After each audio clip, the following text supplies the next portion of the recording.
Hey, salut terriens, c'est Captain Max. Rappelez-vous, il y a quelques temps, je vous ai fait découvrir la série de comics Rai, l'histoire d'un samouraï futuriste protecteur du Néo-Japon dans un monde cyberpunk. Eh bien, cette semaine, je vais vous présenter un comics dans la même veine, intitulé Silent Dragon. Bang!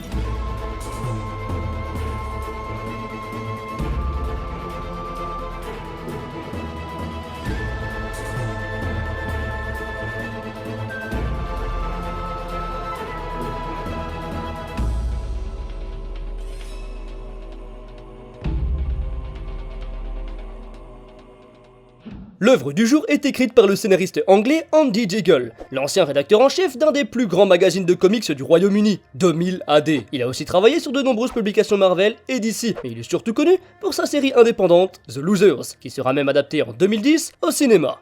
Et l'homme responsable des dessins de Silent Dragon est un Philippin nommé Leinil Francis Yu, qui a commencé sa carrière directement chez Image Comics pour passer par la suite chez le géant Marvel, avec des titres comme X-Men ou bien les Avengers, en dessinant pour des artistes légendaires comme Mark Waid, Mark Millar, Mark Guggenheim.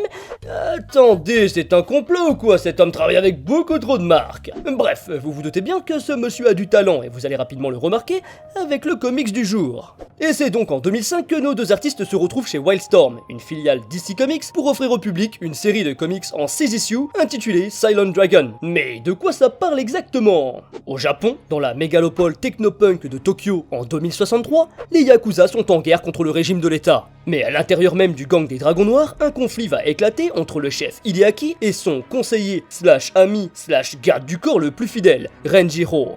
Ouais, là je l'ai massacré votre accent japonais là.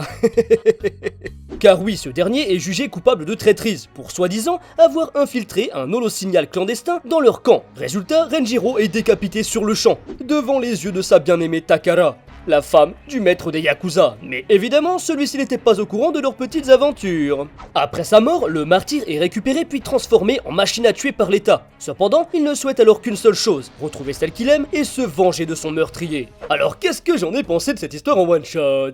Eh bien, vous devriez déjà le savoir, puisque j'ai donné un très court avis sur Twitter dans mon fil de lecture. Je plaisante, hein, je fais juste un peu de la pub pour mon Twitter, alors suivez-moi. Eh bien, j'ai beaucoup aimé ce petit récit, bien qu'il n'y ait que très peu de surprises tout au long de l'histoire, on prend plaisir à suivre cette descente aux enfers de notre héros, qui finit par vraiment toucher le fond. C'est bien que la seule petite surprise arrivera à la toute fin du scénario. Tout le reste est volontairement expliqué lors du parcours du héros, peut-être un mal pour un bien, car les 6 issues défilent à toute allure, donc ça nous facilite grandement la compréhension, et on n'a pas de questions à se poser. Côté dessin, c'est vraiment très beau et bien détaillé, les expressions des visages parlent d'elles-mêmes, aucun doute sur les pensées et ressentis de nos personnages. Puis, il y a certaines pages qui me laissent en totale admiration. Regardez-moi ça, c'est de toute beauté. Du coup, si vous êtes fan d'histoires de Yakuza, de vengeance, de combats sanglants et de mecha, le tout avec un petit fond politique, alors cette histoire publiée en français chez Glénat Comics est faite pour vous. Et bien voilà, j'espère que cette courte vidéo vous aura plu. Si c'est le cas, comme d'hab, n'hésitez surtout pas à liker et partager pour soutenir la chaîne. Mais n'oubliez pas non plus de me donner vos avis en commentaire ou à me proposer des comics indés vous aussi. Merci et à très bientôt, terriens.